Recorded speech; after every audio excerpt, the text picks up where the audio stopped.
welcome to the Nato Sessions. I'm comedian Nato Green. This is my podcast, a production of 3,200 Stories, the digital venue of the San Francisco Jewish Community Center. If you want to see me doing stand-up live, you can see me every Friday night at The Business at the Hemlock Tavern on Polk Street in San Francisco. My guest today is comedian Andy Kindler. Andy is sort of known as a comics comic. He does a State of the Industry address every year at the Montreal Just for Laughs Comedy Festival.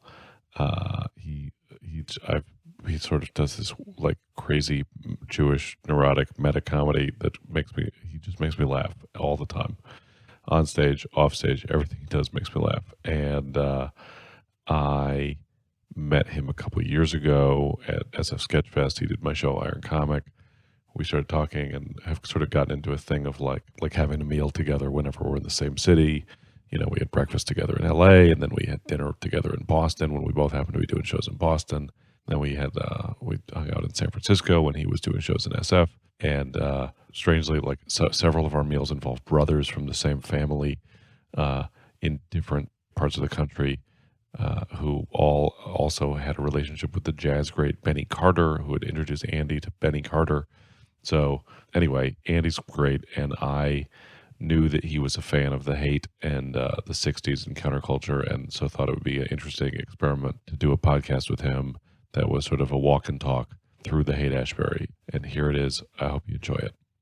Okay, so here we are with Andy Kindler. Are we on? We're on now. I always like to be a little bit rude, so I always like to truncate the intro. Okay, that's fine. So is it really fine, or is it rude? I don't care. Do you need to do a clean intro, like you're listening to the Nato Green podcast? I'll lay it in post. Okay. And we're here in the Haight-Ashbury. We're walking around cumbersome with mics and cords, and I came here because another time we were hanging out, and you were telling me that you were like, you know, a child of the 60s, into the counterculture and rock and roll, and so I thought we should come to the Garden of Eden of your people here in the Haight-Ashbury and walk around and I wanted to get your firsthand impressions. We could do a little shmai. How's that sound to you? What's it called? A shmai. What is that? Is that Yiddish. A schmear? It's Yiddish. It's not a schmear. No, it's not a schmear. When you walk, you look in a store, you look at the thing. Beautiful. This is actually, and are you good with Yiddish, or are you guessing? I know that shmai is a word because my mother says it, and my aunts and grandmas and stuff. Only women say it. But I'm not. I don't. My Yiddish vocabulary is very limited. Oh, well, but I don't know. I always consider you more knowledgeable about everything. But this really is. I cultivate that. Well, no, but I think you're very knowledgeable about some things, and then the areas that you're not knowledgeable about, you riff. But this is really where it all started. It not started for me, but this really is because I was a Grateful Dead head. Oh, should we walk over to their house? Sure. The Dead House. This is a record store. Do you see that they're selling vinyl? They're selling. Where do you see the vinyl? Over there on those boxes there. Are they just? Is it just vinyl, or are they actual albums? I had a little joke Look, there. these are cassette tapes here they have, and vinyl. Wow. It's incredible. And this is an independent venue, independent record store that has been here at least my entire life. I've been coming to this neighborhood since I was a kid. When do you think? Well, how long has the store been here? 1978, and it's the stores where recycled records have been here since 1978. And has the neighborhood changed at all? Oh yeah, of course. The neighborhood has changed at all, yeah. Yeah, I mean everything's changed since 1978. I've changed. Have you been here the whole time? I've been here the entire time. What is so this is the world marginally famous comedian Andy Kindler. Are you familiar with my work? No. But join the club. So what kind? Are you a stand-up comedian? I'm a stand-up comedian, but in 1978, when the store opened, I had just graduated college, and I drove cross country to California to make it as a musician. Oh, okay. Singer, songwriter, guitarist back then. Wow. Yeah. And now I'm sure that you have not heard of my work during that time period because you would have had to have been walking by my apartment. All right. So where'd you drive from? I drove from Queens, New York, Okay. cross country with a woman who wasn't had fallen. I don't know if she ever was in love with me. Right. But she said it was one of these relationships where she said, "You can't talk to me until I've had my coffee in the morning." That's a Right. bad sign, right? No, not a good sign. No. So, do you remember any of your original compositions? I remember them all. Okay, Yeah. belt us out a few verses. Right No, now. I'm not going to do that. That's not going to happen because, first of all, the competing music. No, I mean you're making. you don't wanna harmonize with I'm already ashamed. I believe in myself as a musician, but I have people like you my whole life go. Why don't you belt out a couple of verses? Would you say that to Tchaikovsky? I don't know what I'm saying really. But don't you find that people always ask you to say something funny? That is true. I'm more comfortable with that because I think I can say something funny, but not in the They want like two people walk in a bar and something crazy I see. happens. Yeah. But what have you been doing? You've been doing stand-up 20 years? I've been doing stand-up for 28 years. And don't you think that if you had stuck with the guitar, maybe it would have, by 28 years, you would have gotten, you would be the Tchaikovsky of singer-songwriters? I think that I was meant to. Well, I don't know if meant to do, but I think I was Beschert better. is more Yiddish. What's that? Beschert. Beschert? What does that mean? Meant to be. Oh, okay. Boom, you dropping Yiddish knowledge left and right. Also from Queens? No, I'm from Bernal Heights. Oh, okay. So Where are you from? Yonkers. You're from Yonkers. The worst club in the world that I ever played at was in Yonkers. It was called Shooting Stars.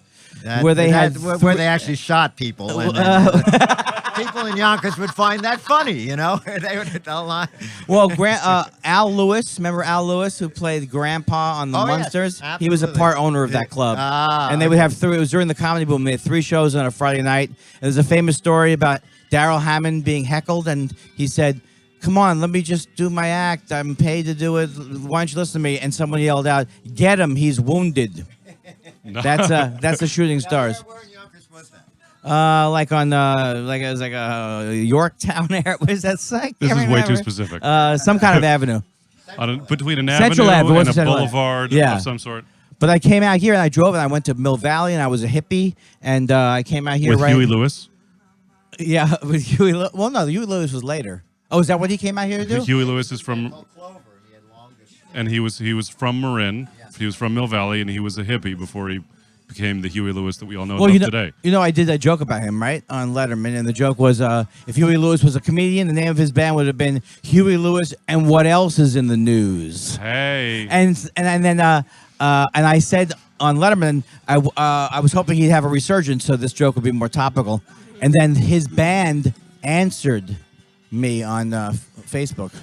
They said we don't know what could have made that joke funny. We're still around, something like that. You did that joke in honor of the 25th anniversary of sports. Was that the name of that album? Yeah, that was the big With album. Heart and Soul was on that Yeah, album. Yeah. That's Which is making them a lot of money. available here at Recycled Records on vinyl. Original release. Well, because you really need to hear the top 40 on vinyl. Okay, let's keep moseying. Thank you, sir. Hey, thank you, sir, for your time. Thank you. Nice meeting you. Thank you.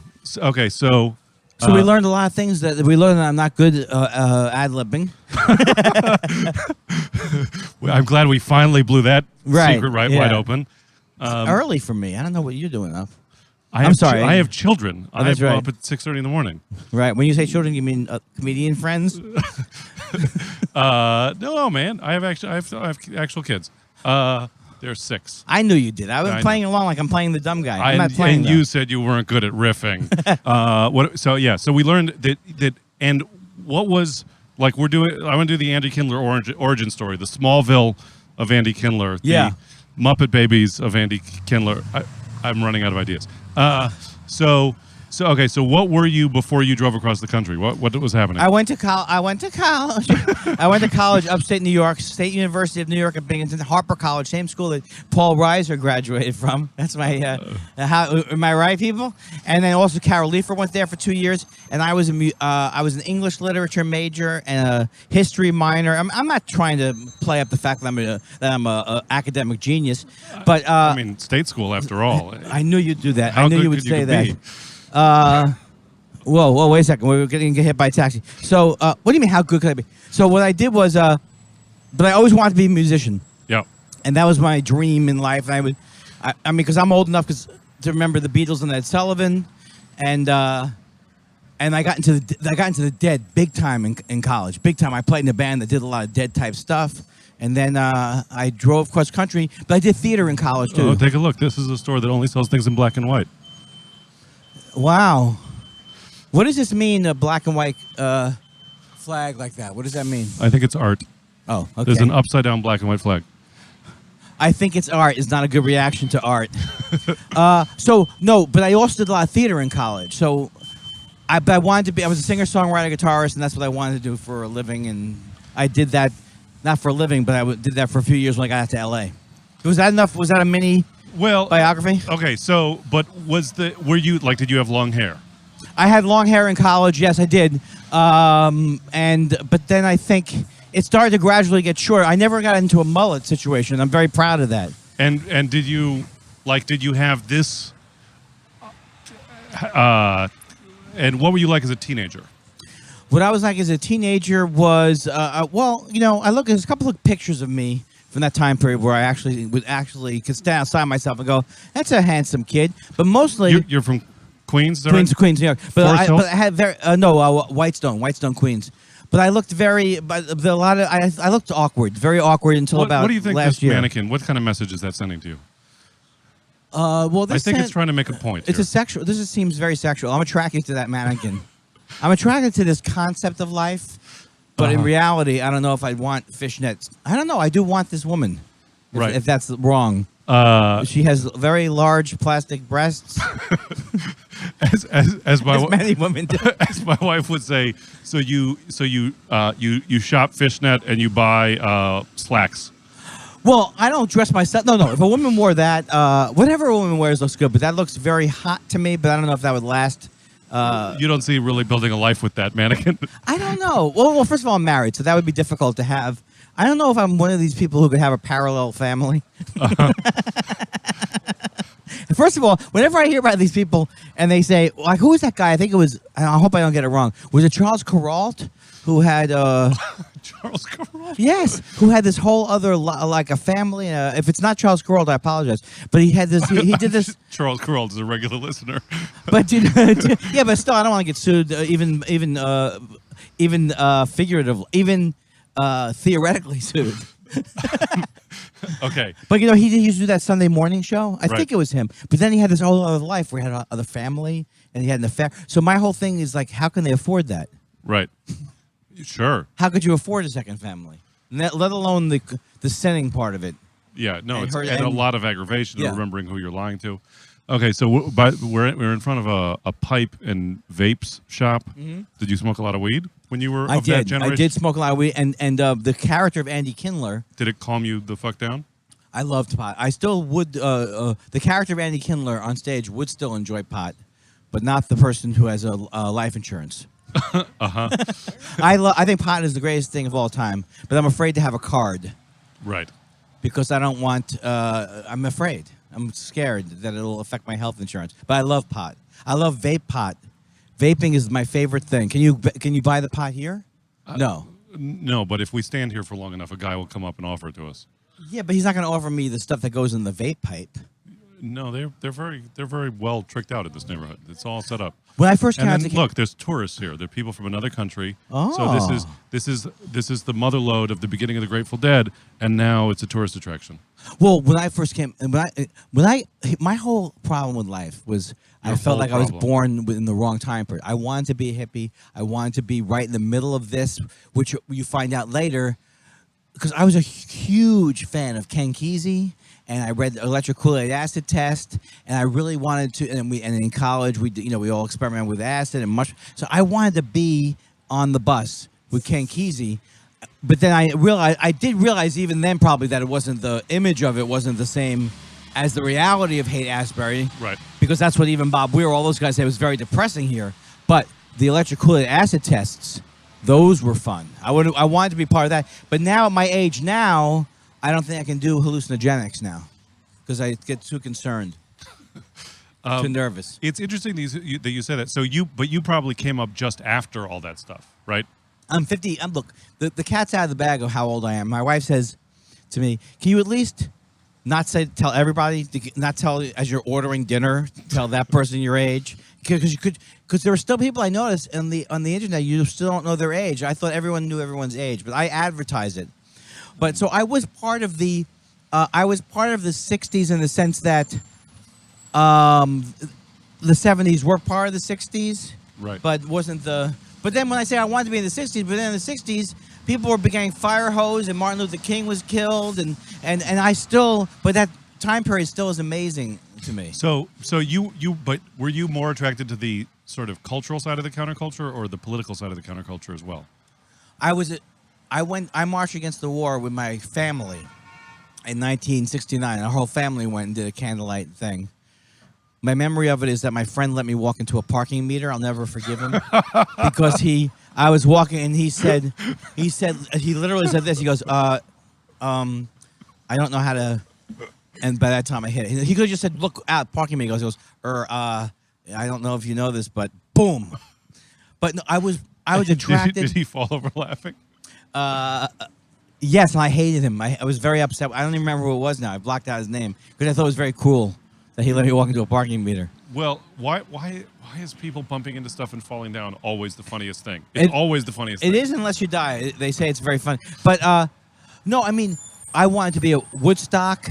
I wanted to be, all those things seemed like I was more focused on Woodstock than I was on Altamont, you know? Yeah. So, yes, I thought it was, and I'm not one of these people who believes that the 60s was a failure, because that's a kind of a common revisionist history now, or that because it was very sexist, that doesn't mean that there was no good that was part of it. In other words, like, there's a continuum. But I'm also was also very, very much into the Beats. Right. And Kerouac, and I mean, not enough to read any of the books associated with it. But I did read Howl. I did read On the Road. Enough to affect the attitude. I loved it. And in fact, there's a book out that Harvey Pekar wrote with a bunch of people called The Beats, which is a graphic history of that period. Now we're walking, but this is where this is hate as. What do they call? What's the Asbury part? The street that we are standing on now. We just turned south on Haight onto Ashbury. Is it Ashbury? It's Ashbury. Why did I say Asbury? Oh, because it's Asbury Park. Because you're from the East Coast. No, but isn't it Asbury Park? New Jersey, right? Yes. Yeah, that's what you're talking about. So, and the dead house is over here. Oh, I can't wait to see this. So, yeah, we're going to witness the Kindler rapture. So it's really interesting to me that you said that thing about feeling like you were born in the wrong time, because I have that feeling too, but I sort of feel like this sense of nostalgia, particularly about New York. Like I wish that I was from New York in the past. Right. Do you know what I mean? Yes, exactly. Like, and not even, and I, there are many points in the past. Like I wish that I had some connection to, for example, the Jewish experience of the Lower East Side, at the turn of the century. Right. Even though I'm aware that they were like squalid tenements and people got the hell out as soon as they could. Yes. And similarly, like the communist intellectuals of, in the 30s and all that, like all the way through. Well, the intellectuals, the intellectual part went away when many people didn't want to see what Stalin was doing. Right. Is that where But most American communists, they saw by that time they were not into. I mean, it was like they weren't. Were most American communists not deluded? But in other words, they got into it. They got into it for the. Because my father said that at that time period, this country was very close to going either communist or fascist in the 30s. Yeah, I mean, well, so in my understanding of the history, and I wasn't there, as I mentioned, but my understanding of the history is that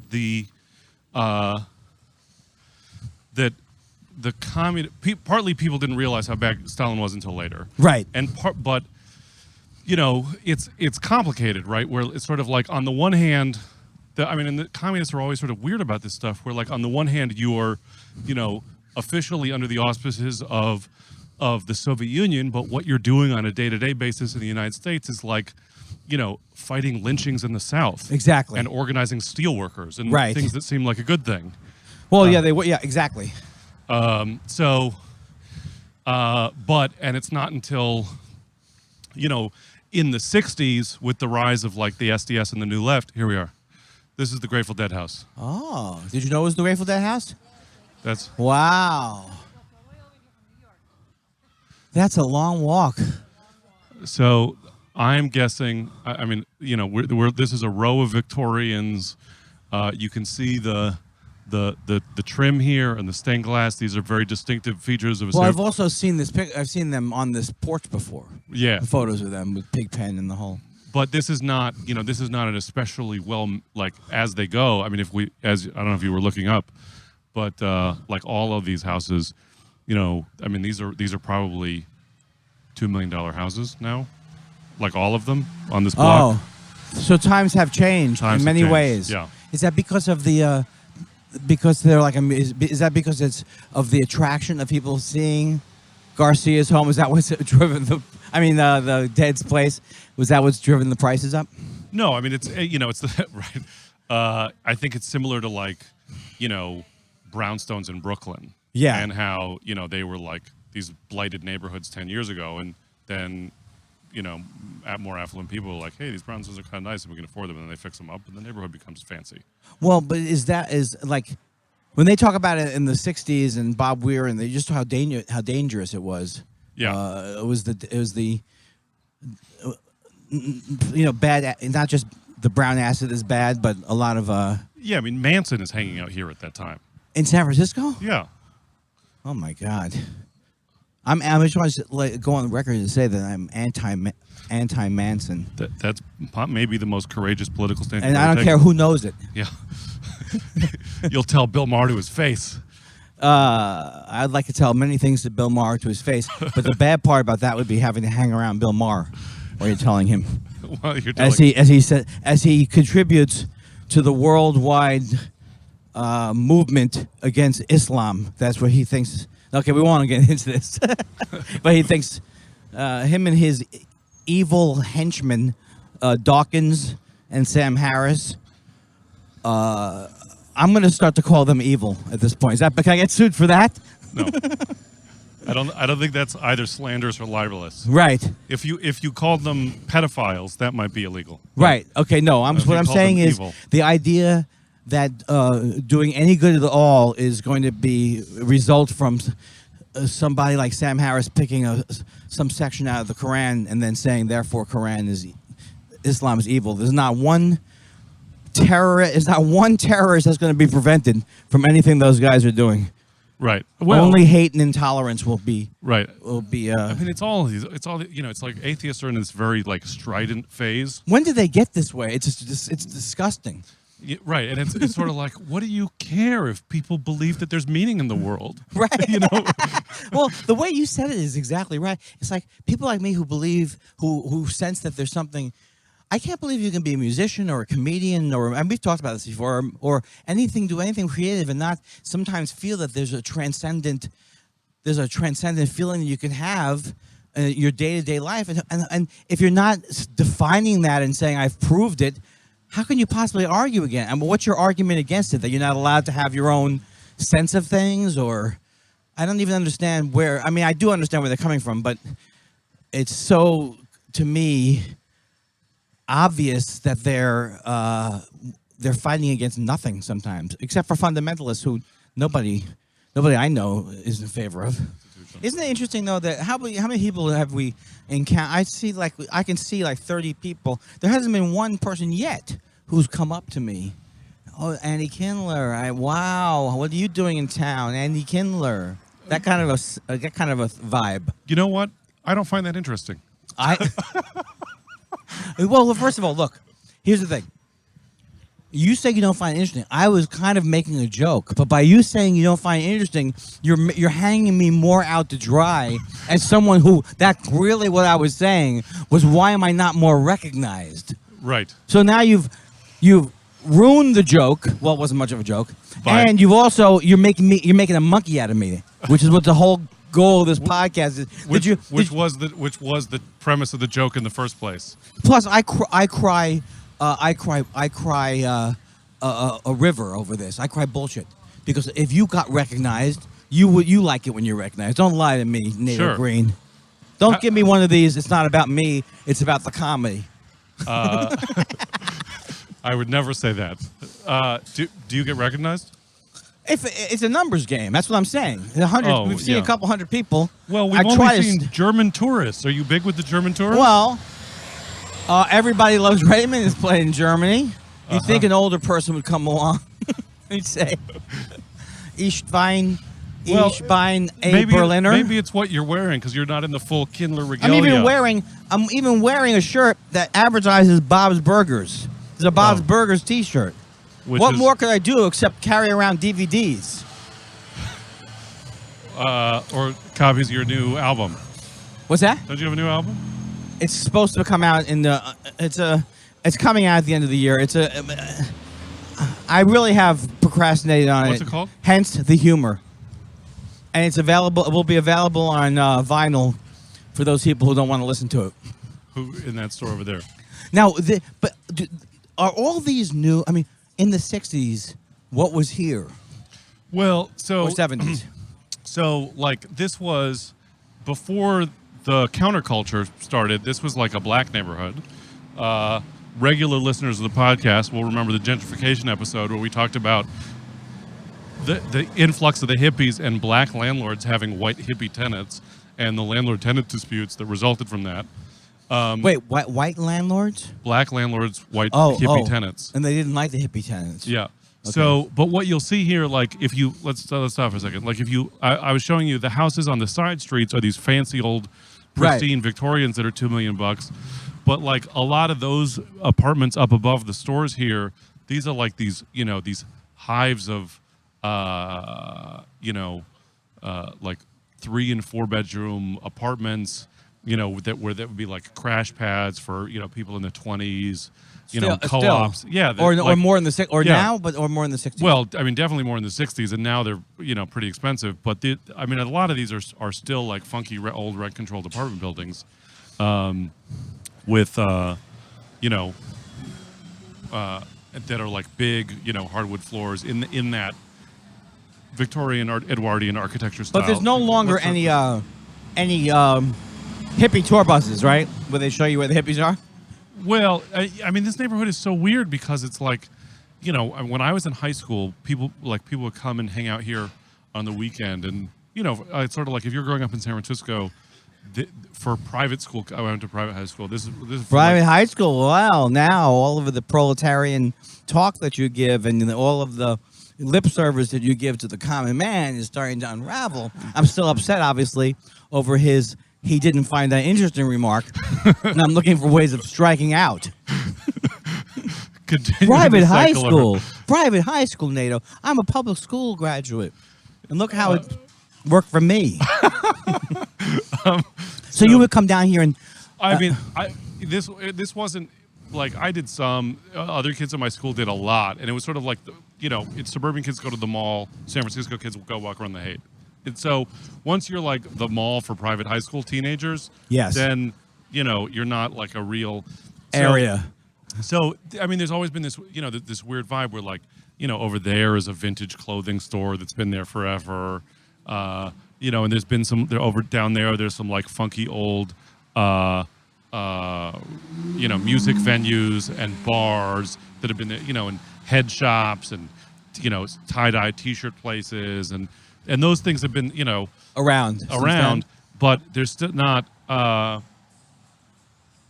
there's certainly not like a thriving cultural scene of any kind here anymore. Well, when the dead lived in that apartment, right? Yes. Okay. Was there ever anything, except for the dead and the keys, all the things I was raving about that I loved, was there anything culturally positive about this area then? Or was a mix of culturally positive and negative? I mean, is the Warfield a block from here? I mean, the Warfield's downtown. Yeah. But I mean, there are some clubs over here that when I was a kid, it was the I-Beam and the Night Break and Rock and Robin, I think, were the music clubs that we would come to. But yeah, I mean, I think there was a seedy and dangerous side, but that's like that's always the part of the story of creative innovation is, you don't get like massive artistic innovation bubbling out of Ascetic. Malibu. Right. Like there's nobody talks about the cutting edge music and poetry being working out that's true. At the Jamba Juice in Malibu or whatever. Like, Well, and then of course the classic case of that is that the Hells Angels were were part of this Grateful Dead movement. And, right. So I mean, there's this huge soup of like there's Manson and the Hells Angels, and there's the Dead and Kesey and Jefferson Airplane. Yes. And, and Santana, and and then there's like all this political stuff happening. I mean this is not just on the other side of the bay. The Black Panthers are being founded, and up in Marin, Angela Davis is raiding the courthouse, and like all that stuff is happening around here, and it's all cross-pollinating. Here's my question to you, because I consider you a knowledgeable person, and I'm beginning to think that it's all smoke and it's all smoke and mirrors. No, the time period that was the '60s, that was a revolution in many ways, cultural and everything. That's never happened since then, in a way, right? Where it's been all. I mean, I know that I'm looking at things from a very American point of view. There's revolutions and things going on everywhere, but it seems like what's going on? Is it will there never be something that is that specific again, or am I talking out of my throat? Well, do you In other words, do you have a theory about it? No, I really don't. I have a spiritual theory that all of these. I have a generally optimistic spiritual idea about the universe, and that I do believe on some level that everything ultimately is for the good, even though there's evil and all these different things that we're here in general to. Someone's calling me, but I don't know who it is. Would you say that the arc of history is long, but it bends towards justice? I would say, here's the way I say it. Like if you look at what's going on in the world, all the terrible things that are going on, but then you get back from that and you look at the Earth from space. To me, it's like all of this badness, evil, all of these things are superseded by something greater than that. So that I do believe, I think the fact that we're here and the fact that we can't remember not being here and who knows what happens when you die, but I think there's the idea of life is to try to find some kind of happiness in the moment as opposed to the past or the future, because that's what it was for me. It was like for so long I wanted to be part of this hippie movement. But now I look back at it, I was part of the alternative comedy movement. When I was going through it in the 90s, I didn't think of it as a historical moment, because when you're going through something, you don't really sometimes understand it. But when I look back on it, I go, well, that was pretty cool. All these talented people came together. Right. You never realize that you're in a movement until it's over. That's what I think it may be. Herodotus said that. He did? Herodotus said you can't judge a war until it's over. Oh, I didn't know that he was... He was really into the alternative comedy. Herodotus. Yeah, but I mean, it's like, okay, like one of my problems and why I get into so much trouble with people like online, which I'm trying to do less of, is that I never thought I would get to the point where progressives, that I would feel so alienated from progressives. In other words, if I say to you, if you're going to say to me, Obama's just like Bush, drones, there's something about that point of view that's so cynical, and I also just think factually wrong, and I also think that people don't ever think, well, what would you do? Like I heard Michael Moore even say once on Politically Incorrect years ago that he wouldn't have even necessarily gone to war against Hitler. I mean, to me, it's like Hitler is like the proof that at some point you have to get involved and stop bad things from happening. And I think what it tends to do is people go, like even Joe Manchin today on TV, he's going, we've been trying to do things in Iraq for 13 years. Yeah, but the stuff that we did in Iraq with Bush was the worst thing that this country has ever done as a foreign policy thing. It's not all equal, you know. Yeah. Am I making any sense? A little bit. No. Yeah, I mean, well, Why am I not as articulate as I want to be? But anyway, that's a separate thing.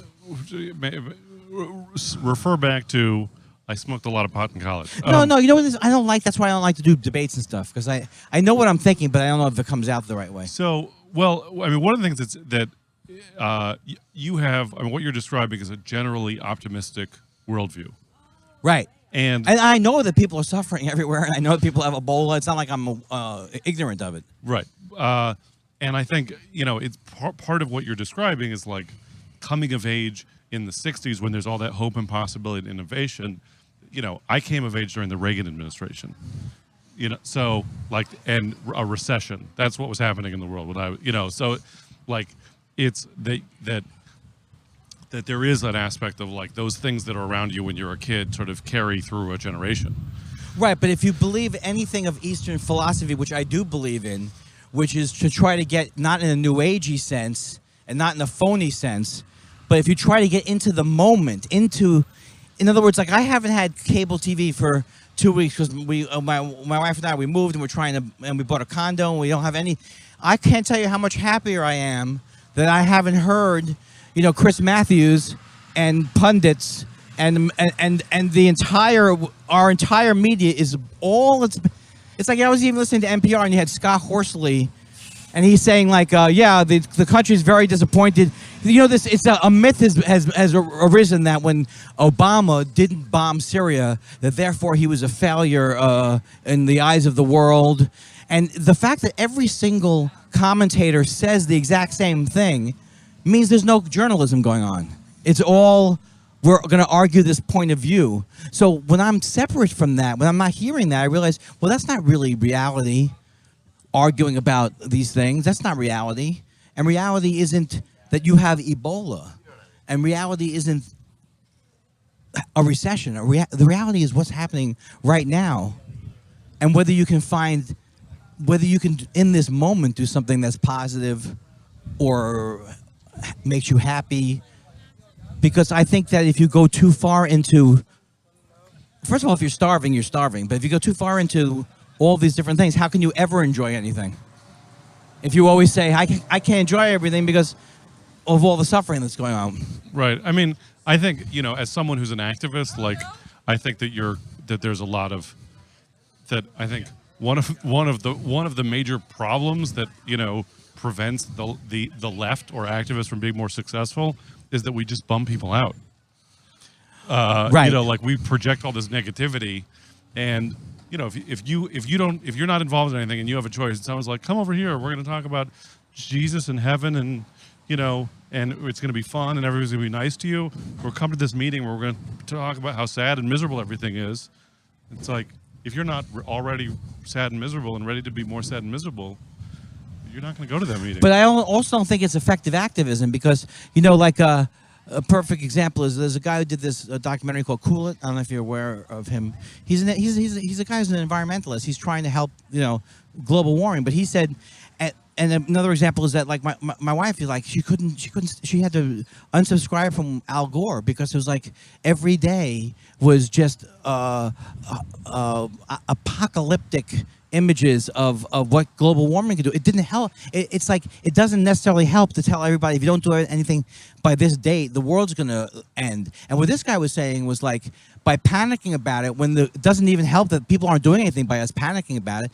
His whole point was like when solar cells come down in price, when these things get, the technology improves, they will get affordable, and some of these things will get accelerated. Right. And he also thought that, you know, some of the stuff in Gore's movie was like just too far to what could happen, even though I'm not saying it couldn't conceivably happen. So I'm just saying if you depress people so much with your message, you don't have to say, oh, come over here, it's going to be fun, but you can do it differently that you're not panicking everybody. Well, yeah, I mean, it's an incomplete message, right? You know, I mean, the thing the way that I approach activism and social change is that you have to start with things are messed up, but then you have to get to, and it can get better, and we have a plan, and here's how the plan involves you. and it Right, right. This is how things could be better, because most people know that things are messed up, and it's not hard to get them upset about it. It's what's hard is to get them to have any sense of hope that, like, if anything that I could do could help.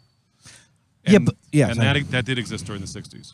Right. Well, but the thing is, part of that was because you had people. I mean, I was very much into Alan Watts. You had people who were telling you about some of the Eastern philosophies, which were that if you get too much into the Buddhist thing of not attaching yourself to any specific outcome is a very, very important thing. Because it doesn't mean that you don't get involved, but it means that you are not the thing that you're doing. Right. And I do believe that there's truth to that. Yeah, I mean, there's a talk that I have with new activists, which is, I call it the struggle is long, comrade talk. Yes. It's like you got to pace yourself, and it's there are these ups and downs and setbacks and defeats and reversals, and you lose more than you win until you win. You know what I mean? Like,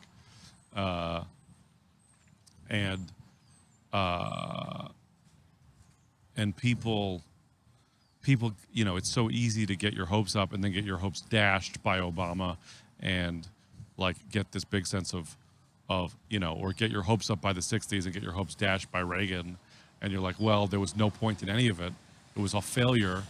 And I just feel like that's learning the wrong lessons from the experience. Well, exactly. And not only that, but the point of it is that, if you say Obama is just like, I'm not saying you're saying this, but Obama is just like Bush, that's what Nader was saying. I mean, I think Ralph Nader is as much responsible for a lot of the terrible things that has happened in this country as anybody else. Because if you just say disengage from the system completely, I'm not saying you can't say that. That's your right.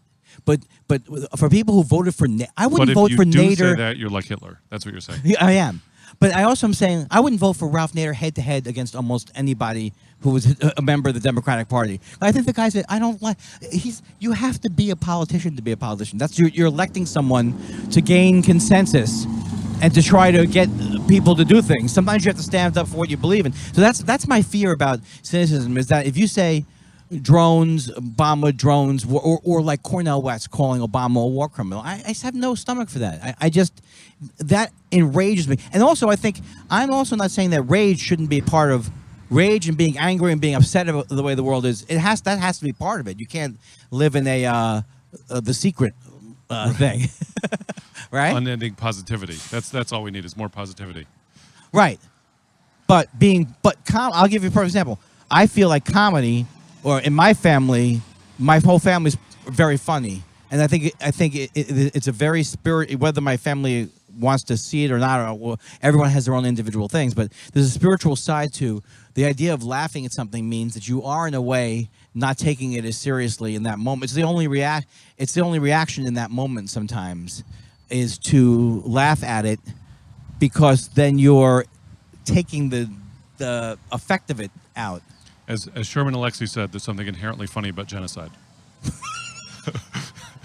Who said this? Sherman Alexie, the Native American author. Is that him putting down that idea? No, that's him explaining why Jews and Native Americans and black people tend to be funny. Yeah. That's a very pro idea. So the persona of Andy Kindler that we know today, did this exist when Andy Kindler drove across the country to be a singer-songwriter? Well, I have a hard time imagining this temperament at age 25. No, because I think I really believe very much in the Dylan song where he says, I was so much older then, I'm younger than that now. I believe that I was much more radicalized. It was simpler to me. It was simpler because the Vietnam War was so wrong. So I was raised, and so I had a very much right-wrong feeling about everything. And I saw everything through this Vietnam era, which is why I think in a lot of ways the Watergate thing was the worst thing, because I think people felt like, okay, we rooted out Nixon, now we've solved all of the evil in the world, Right. And so, yeah, I think I was a lot less nuanced as a person, I'm Mr. Nuance. They call me Mr. Nuance. That's what the people call me all the time. Dr. Nuance? No, they say, Nato, Andy Kindler's Mr. Nuance. Yeah. Don't try and be what I am. So what was Andy Kindler like at the beginning of stand-up? Well, I like that I like that you're referring to me in the third person because I like that to happen more than I refer to myself in the third person. Yeah. When I first started stand-up, I was almost naive in a way because I didn't watch a lot of stand-up, and I was right in the middle of the comedy boom. So I was very naive when I first started. I kind of felt like, oh, the crowd must know what's good. And, but I never had the ability to be or the desire to be a full-on hack, So I never, even when I would do stuff that was crowd-pleasing, I never felt good about it, Right. So I was just lucky in the sense that I did it more and I developed my own, like, okay, this is my point of view, which you kind of have before you do comedy. If you're funny, you already have a point of view, but it's how you then translate that. It's all that other stuff. And then a lot of the stuff like where I talk about other comics or I talk about the business and stuff, that just happened from me going through those experiences and realizing that my family is like that and Jews are like that. We're very, very judgmental. And there can be humor in that. And there's also trouble in that, too. Right. Like my wife will point out that there is that I can get into self-sabotage, which I am totally willing to admit. And I also think when I look back at a lot of things where I got very angry in life about stuff, it was because of the pressure, You were talking about sort of being there for the beginning of alternative comedy. Yeah. What was that like? Well, that was extremely exciting because, I don't know, I mean, I'm sure there's been alternative movements in, Lenny Bruce and those guys were alternative in a way, obviously. Right. Anytime there's new things that are happening, and Letterman and that whole time period, it was very exciting because, well, there was this one club called Uncabaret, which was Beth Lapidus started this club at Luna Park in L.A. That still exists, right? It still does exist, not in that same venue. Yeah. And it was extremely exciting because you had all these people, like if you had seen Kathy Griffin, like a lot of people who may not say they're not Kathy Griffin fans because they don't necessarily like the D-list stuff, but if you'd seen her in these small clubs when the alternative movement was cooking, it was unbelievable. And same with like Janine Garofalo was back then. David Cross was doing amazing stand-up back then. So there were all these great people who were who couldn't get work in regular mainstream comedy clubs anymore because they had become real kind of too many clubs, too homogenized, very hacky clubs. Right. And like I like juggling, but I don't. But necessarily. I like magic, but I don't necessarily like that magic is then used to create a mainstream comedy act. You know? Yeah, sure. Yeah, so it was really exciting. And people like Bob Odenkirk did stand up then. They were amazing. Yeah, I saw him when he was at Second City. I went with my parents my parents took me to Second City, and I saw the show was him and Chris Farley and Tim Meadows.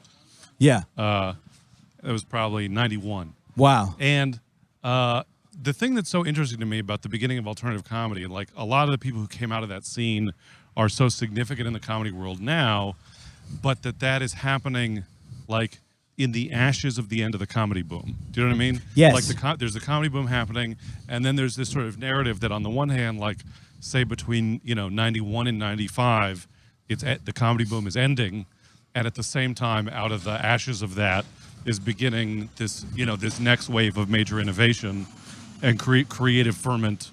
Yes. And the thing that's great about that is that's created what's going on today, which I think in many ways is very exciting. I think there's a lot of great comics now, and it's so fun. Because I used to joke in the 90s that the last place someone would think to find something funny would be in a comedy club. It'd be like finding a funny book in the humor section of a bookstore. It's like for a long time, people I know who like comedy, they never would have gone into a comedy club. Right. And I think it's taken so many years to prepare this image of comedy as this cheesy nachos. It's like the classic to me is in Zanies in Chicago. In the kitchen, there's a bubbling cauldron but it's not. It's cheese that doesn't ever congeal, and to me that's an image of stand-up comedy in the '80s. It's like hacky, cheesy.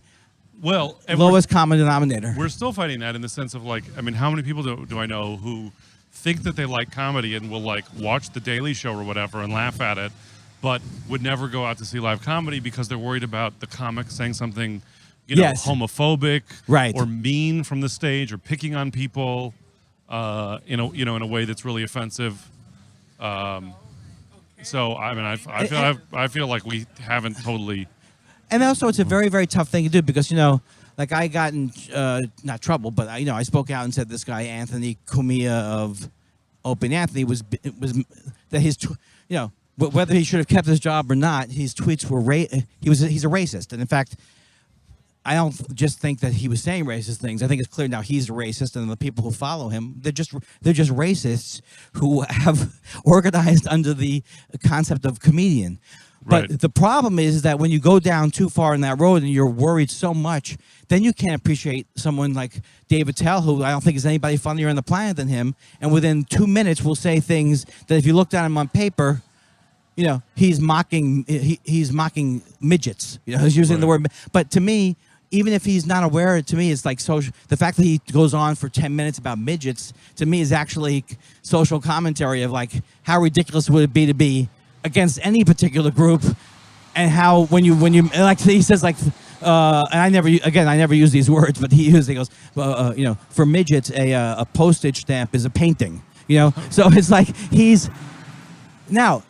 Does Dave Attell think he's doing social commentary? I don't know. I don't think he does. Maybe he really doesn't like little people. But I don't care because he's hilarious. And that's where I've always drawn the line in this debate is, when they went after Colbert and they said cancel Colbert, that was so ridiculous because he obviously was someone that we know has a track record of being on the right side of issues for the right reasons and using humor to point out the ludicrous nature of it. So that's where I worry. I do worry about political correctness, but I also think political correctness can't be used to say you can't put down someone who's racist, like the Anthony guy. You can't say he's racist because then that's somehow going to threaten free speech. Right. I mean, I certainly agree with you. Like that no subject is off limits. It's in how it's done, right? Whether it's funny and whether it's a intelligent, thoughtful joke. And there are certainly people, and it's their right to say, I just don't believe you should ever joke about the Holocaust or slavery or rape or whatever. And right. That's fine, but that's like, well, that's a good thing to know about yourself because then maybe comedy's not for you. Yes. Right. On the other hand, I mean, this is like your friend Bill Maher, that tweet that he got in trouble for about Hamas being like a woman that you had to slap or something. Oh, I don't remember that. and it was like, well, it was both offensive and a lazy joke. Yeah. So he's the worst tweeter he's the worst tweeter, and that's why he's a terrible tweeter because he's always saying Twitter doesn't mean anything. No, Twitter doesn't mean anything when you are incapable of being funny on Twitter or in life, which is true about him. Burn. He's not funny. He hasn't been funny maybe ever. Let's face it and move on. Which is not true. I used to actually like that show in the early 2000s, and I don't think he's without talent because he's made me laugh at times, but man, is he turned into a horse's ass. And on that note, thank you very much, Andy Thank Kindler. you, Nato. I'm sorry that this did not come out as a history of the Haight-Ashbury region, and that it somehow went into different directions. I apologize for that in general. I'm joking. I accept your apology. And I'm still angry at you about... Yes, I am. Hi, I am on Bob's. Yes, I am on Bob's Burgers. This is Andy Kindler from television? Yeah, I'm from television. As Andy Kindler from nice television. to meet you. I'm from Bob's Burgers. Thank you. Thank you. So there were some people. I didn't see people who recognized you as Andy Kindler from being famous, but there were people who saw that there were two guys standing on the street holding microphones and were like, "This must be something important." So did you hear someone yell, "Interview me? I'm interesting"? No, I didn't hear that. Good one, Haight-Ashbury. Good night. That was the NATO Sessions with Andy Kindler. The NATO Sessions is a production of 3200 Stories, the digital venue of the San Francisco Jewish Community Center. It's produced by Dan Wolf, edited by Steve Bissinger, theme music by DJ Real. Please like us, subscribe, share, iTunes, SoundCloud, Stitcher. Follow me on Twitter at Nato Green. We'll see you next time. Thanks a lot.